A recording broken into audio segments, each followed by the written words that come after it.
नमस्कार साथियों, आप सभी को मेरा नमस्कार, वेरी गुड इवनिंग। जो भी साथी राजस्थान गवर्नमेंट की एग्ज़ाम देने जा रहे हैं उन साथियों के लिए यह टॉपिक बहुत ही महत्वपूर्ण टॉपिक है। वेरी इंपॉर्टेंट टॉपिक है साथियों ये। और मैं मानता हूँ इसमें से 4 से 5 क्वेश्चन आपको देखने को मिलेंगे। और बताना चाहूँगा कि ये टॉपिक कौन सा है, क्या है। तो साथियों ये टॉपिक है राजस्थान सरकार की फ्लैगशिप स्कीम्स। अब आप कहेंगे सभी फ्लैगशिप स्कीम्स क्या होती हैं। फ्लैगशिप स्कीम्स वो हैं, ऐसी योजनाएं हैं, ऐसी महत्वपूर्ण योजनाएं हैं जिन पे सरकार ज़्यादा ध्यान देती है। और काफ़ी समय बाद में राजस्थान सरकार ने इनका नाम दिया है, इनका विभाग का नाम दिया है। क्लियर। और इनकी संख्या भी बताइए कि टोटल कितनी है। 25 है। कितनी स्कीम है साथियों ये? 25 है टोटल। 25 ही है। तो एग्जाम में पूछेगी राजस्थान सरकार की फ्लैगशिप योजना, महत्वपूर्ण योजना कितनी है। 24, 25, 26, 27 में से आंसर क्या आ जाएगा? 25। ये ध्यान रखना है। और ये घोषणा की है 11 अप्रैल, पिछले महीने को ही इसकी घोषणा की गई है। ठीक है साथियों, हम इस लेक्चर में क्या करेंगे, एक एक वीडियो को अच्छे से पढ़ना है, अच्छे से समझना है।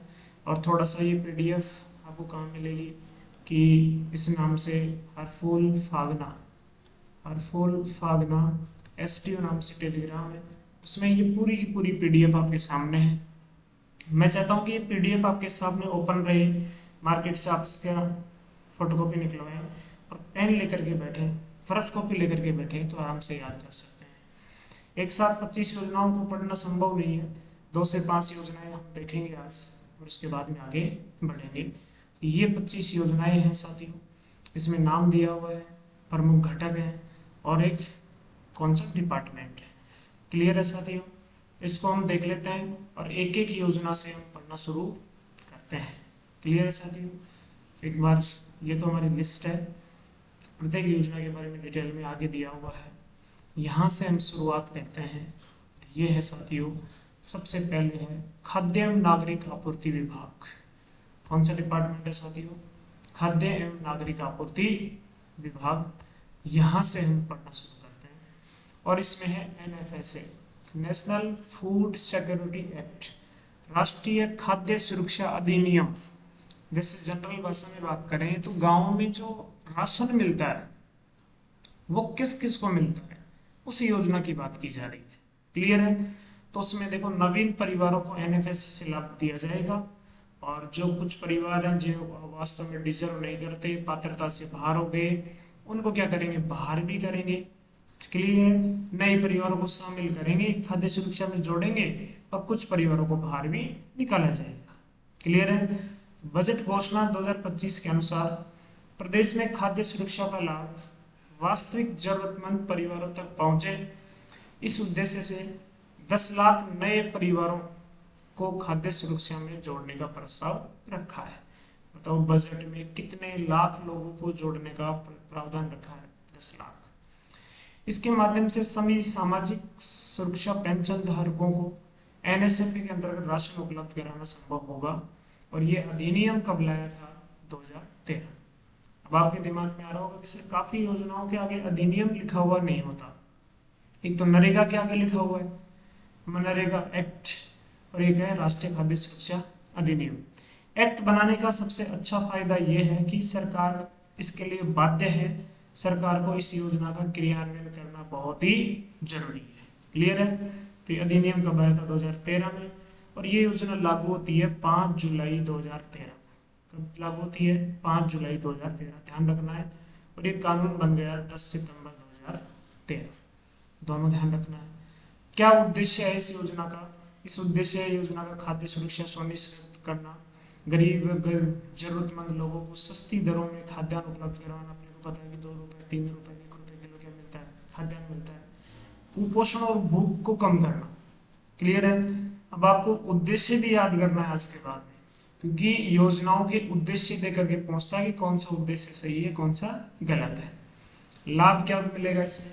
सस्ती दरों पर खाद्यान्न, गेहूं, चावल, मोटा अनाज आदि गरीब जरूरतमंद लोगों को प्राथमिकता दी जाएगी। महिलाओं बच्चों के लिए विशेष प्रावधान किया जाएगा। ठीक है, इस योजना का क्रियान्वयन किसके द्वारा किया जाएगा? केंद्र सरकार भी करती है और राज्य सरकार दोनों मिलकर के इसको लागू करती है।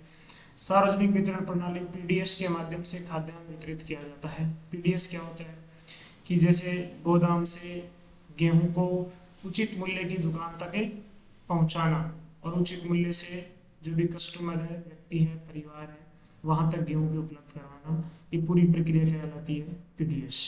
बताओ इसकी विशेषता बताओ। इसका लक्ष्य देश के नागरिकों को खाद्य सुरक्षा प्रदान करना, गरीबी को कम करना। यह सभी राज्यों और केंद्र शासित प्रदेशों में लागू है। ये क्लियर? ये डाटा ध्यान रखना। कितने करोड़ आबादी को राशन मिलता है? 80 करोड़। तो कई बार हम अफसोस में जाते हैं कि 130 या 40 करोड़ लोग हैं भारत में, उसमें से 80 करोड़ लोगों को खाद्यान्न उपलब्ध करवा रही है कौन? भारत सरकार। बहुत बड़ी उपलब्धि है और यह विश्व का सबसे व्यापक कानून आधारित खाद्य सुरक्षा कार्यक्रम है। इससे बड़ी कोई योजना विश्व में नहीं है।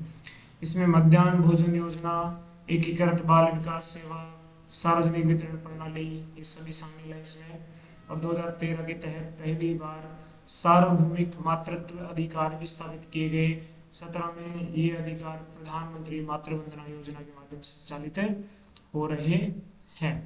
अब बात करते हैं इसमें 18 वर्ष या उससे अधिक आयु वर्ग की महिला को परिवार का क्या बनाते हैं? मुखिया। ऐसे विशेषता बना करके पूछ सकता है इसमें। और मातृत्व लाभ के लिए कितने रुपए मिलते हैं? 6,000 रुपए। क्लियर है? उसके बाद में देखो कवरेज, कितनी जनसंख्या को कवर करता है? 66% जनसंख्या को कवर करता है ये योजना। 75% गाँव में और 50% शहरी जनसंख्या। अब इस योजना में दो प्रकार के परिवार हैं, एक अंत्योदय और एक स्टेट बीपीएल। अंत्योदय परिवार, जिसके पास अंत्योदय कार्ड है, उसको तो पूरे परिवार को 35 किलो गेहूं मिलता है, 35 किलो खाद्यान्न मिलेगा प्रति परिवार। लेकिन स्टेट बीपीएल वाला जो परिवार है उसको 5 किलोग्राम प्रति व्यक्ति। अब आप ये मत समझना कि इसको कम मिल रहा है, इसको ज्यादा मिल रहा है, कम ज्यादा नहीं है, ये तो पूरे परिवार को ही 35 किलोग्राम है। अंत्योदय परिवार को तो, जो अंत्योदय योजना में रजिस्टर्ड है, जिसके पास अंत्योदय कार्ड बना हुआ है। और इसके अलावा जो हैं उनको एक व्यक्ति को 5 किलो मिलेगा, भले 4 व्यक्ति होंगे तो 20 किलो, 5 किलो होगा तो 5 व्यक्ति होंगे तो 25 किलो। क्लियर है? अब चावल तो 3 रुपए किलो मिलता है, गेहूं 2 रुपए किलो मिलता है, मोटा अनाज 1 रुपए किलो मिलता है, ये भी ध्यान रखना है।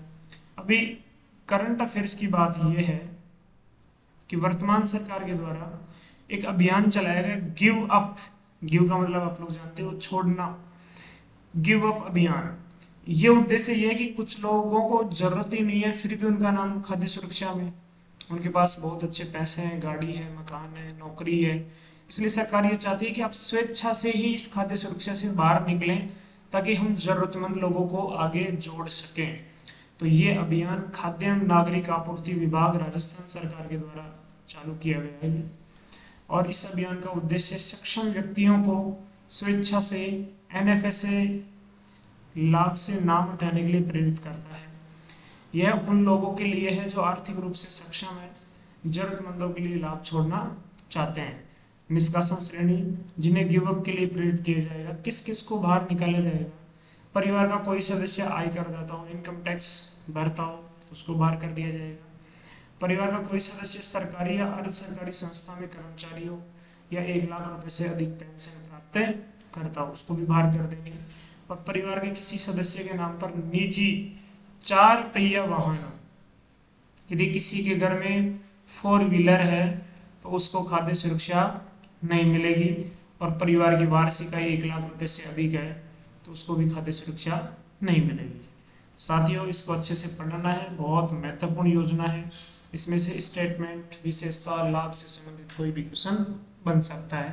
क्लियर है साथियों? तो इसी के साथ में हम एक योजना को कंप्लीट किया हमने, और वो है खाद्य नागरिक आपूर्ति विभाग की योजना है, एनएफएसए।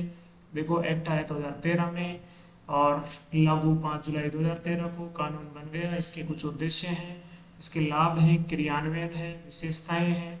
80 करोड़ आबादी ध्यान में रखना है हमारे को। उसके बाद में देखें तो महिला परिवार का मुखिया होता है इसमें, और अंत्योदय परिवार को 35 किलो गेहूँ अन्य परिवारों की बात नहीं, अन्य अन्य जो लाभान्वित है उसमें 5 किलो प्रति व्यक्ति को मिलेगा। उसमें चावल 3 रुपए किलो, गेहूं 2 रुपए किलो और मोटा अनाज 1 रुपए किलो। और इसमें करंट की बात क्या है, गिव अप अभियान कौन से विभाग ने चलाया, खाद्य एवं नागरिक आपूर्ति विभाग। ठीक है साथियों, किस किस को बाहर कर दिया जाएगा उसकी लिस्ट दी हुई है। दूसरी योजना पढ़ेंगे ऊर्जा विभाग। कौन सी योजना पढ़ेंगे, ऊर्जा विभाग। ठीक है साथियों, तो उसके बाद में शुरू करते हैं। चलो साथियों, 25 फ्लैगशिप योजनाएं थी, उनमें से हमने एक खाद्य एवं नागरिक विभाग की एक योजना पढ़ा। उसके बाद में अब दूसरी योजना की शुरुआत कर रहे हैं, वो है ऊर्जा विभाग। कौन सा विभाग है, ऊर्जा विभाग। उसकी एक महत्वपूर्ण योजना है कुसुम योजना है। कौन सी योजना है, कुसुम। तो साथियों इसमें नाम दिया हुआ है प्रधानमंत्री, तो ये योजना है साथियों केंद्र सरकार की। इसकी योजना है ये केंद्र सरकार की। मार्च 2019 में इसको शुरुआत की गई थी और नवीन और नवीकरणीय ऊर्जा मंत्रालय जो भारत सरकार का है उसके द्वारा इसकी शुरुआत की गई थी। और इसका जो लक्ष्य रखा गया था वो 30.8 गीगावाट सौर ऊर्जा का उत्पादन करना लक्ष्य था इसका। कब तक, 2022 तक, 2022 तक। लेकिन बाद में इसको बढ़ा करके कर दिया इसको 2026 तक, 2026 तक। क्लियर है। इसके अन्य उद्देश्य देखें तो किसानों को ऊर्जा व जल सुरक्षा प्रदान करना, किसानों की आय को बढ़ाना, कृषि क्षेत्र में डीजल मुक्त करना, पर्यावरण प्रदूषण को कम करना, ये इसके उद्देश्य हैं। उसके बाद में देखें तो योजना का विवरण की बात करें तो इसका पूरा नाम है साथियों प्रधानमंत्री किसान ऊर्जा सुरक्षा एवं उत्थान महाअभियान, कुसुम, KUSUM। इसका पूरा नाम क्या है, किसान ऊर्जा सुरक्षा उत्थान एवं महाअभियान। क्लियर है। इस योजना के तहत सौर पंप और ग्रिड से जुड़े सौर ऊर्जा संयंत्रों की स्थापना की जा रही है। यह योजना किसानों को ऑफ ग्रिड सोलर पंप और grid connected solar power plant के माध्यम से लाभान्वित करती है।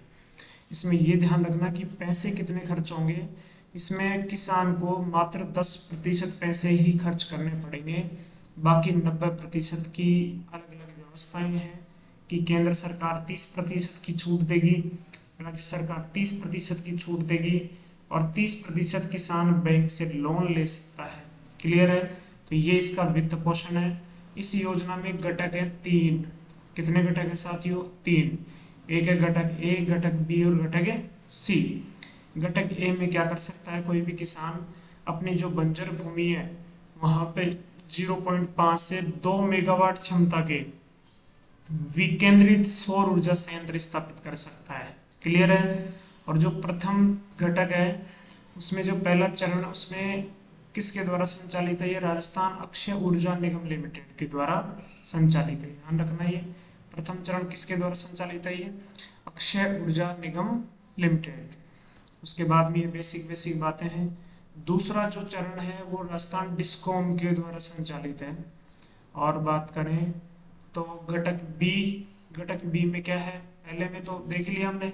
घटक बी में 7.5 HP क्षमता के 20 लाख स्वतंत्र सौर ऊर्जा चालित कृषि पंपों की स्थापना की जाएगी। कृषि पंप लगाएंगे घटक बी में।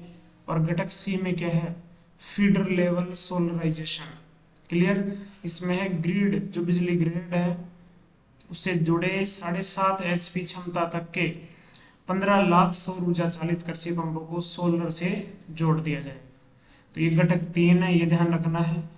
उसके बाद में इसकी प्रगति देखें, प्रगति की बात करें तो इसमें आपको ये ध्यान रखना है कि ये बहुत ही महत्वपूर्ण फैक्ट है कि देश का पहला सोलर पावर प्लांट कहाँ पे खोला गया है इस योजना के तहत। यह है भालोजी गांव, कोटपुतली, जयपुर। आजकल कोटपुतली बहरोड, कौन सा जिला है ये, कोटपुतली बहरोड। तो ये एग्जाम में पूछा जा चुका है कि पहला सोलर पावर प्लांट कहाँ पे खोला गया, भालोजी गांव, कोटपुतली में, अप्रैल 2021 में। दूसरा गढ़सीसर चूरू, तो ये वेरी इंपॉर्टेंट फैक्ट हो गया क्योंकि पहला तो एग्जाम में पूछा जा चुका है। दूसरा है गढ़सीसर चूरू, ये चला था जून 2021 में। क्लियर है साथियों। उसके बाद में देखें राजस्थान में PM कुसुम योजना के तहत 2600 मेगावाट क्षमता के संयंत्र स्थापित करना इसका लक्ष्य रखा गया है। पहले 2230.8 था, अब 2600 मेगावाट और हो गया। अब तक इतने स्थापित कर लिया हमने। और इससे लाभ क्या होगा, किसान अपनी जो जमीन है वहां पे सौर ऊर्जा संयंत्र स्थापित कर अतिरिक्त आय अर्जित कर सकेंगे। सौर पंपों से सिंचाई लागत में कमी आएगी, पर्यावरण संरक्षण और डीजल खपत में कमी आएगी। अब समझने का मकसद इतना ही है। सामने ध्यान दें, किसान के पास कोई खेत है, पानी की व्यवस्था नहीं है, इस खेत के अंदर वो सौर ऊर्जा का ग्रिड बनाएगा। सही है, सौर ऊर्जा से बिजली का उत्पादन करेगा और इस बिजली को जो किसान है, एक किसान उस बिजली को सरकारी जो बिजली ग्रिड है, बिजली ग्रिड है, उसको बेच देगा। अभी हम यूनिट के हिसाब से बिल भरते हैं, उसके बाद में प्रति यूनिट हम सरकार को बेच देंगे और सरकार उपभोक्ता तक पहुंचा देंगे। तो ये है पीएम किसान योजना, पीएम कुसुम योजना, पीएम कुसुम योजना। ठीक है साथियों, एक बार फास्ट में रिवीजन करवा रहा हूँ। कौन कौन से फैक्ट हमारे को ध्यान में रखने हैं। केंद्र सरकार की योजना है, 19 में शुरू किया था, 22 तक 30.8 गीगावाट क्षमता उत्पादन करना था। उस लक्ष्य को बढ़ाकर के 26 तक कर दिया गया। नवीन व नवीकरणीय ऊर्जा मंत्रालय के द्वारा चल रही है। ये इसके उद्देश्य हैं, ये इसका विवरण है। किसान क्या बनाएगा, बिजली ग्रिड बनाएगा और सरकार की जो बिजली ग्रिड है उसमें बिजली को बेच देगा। पैसे, बहुत सारे पैसे खर्च होंगे, लेकिन किसान को 10% पैसे ही खर्च करने पड़ेंगे। बाकी की अलग अलग व्यवस्था है। इसमें 3 घटक हैं, तीनों को पढ़ेंगे। और 2 महत्वपूर्ण फैक्ट हैं। देश का पहला संयंत्र भालोजी गांव और दूसरा है गढ़सीसर चूरू। ठीक है साथियों, तो 2 योजनाएं हमने देखा, क्लियर है। और आज हम 2 योजना पढ़ेंगे, नेक्स्ट लेक्चर में हम अगली योजना और देख लेंगे। बहुत बहुत धन्यवाद, थैंक यू।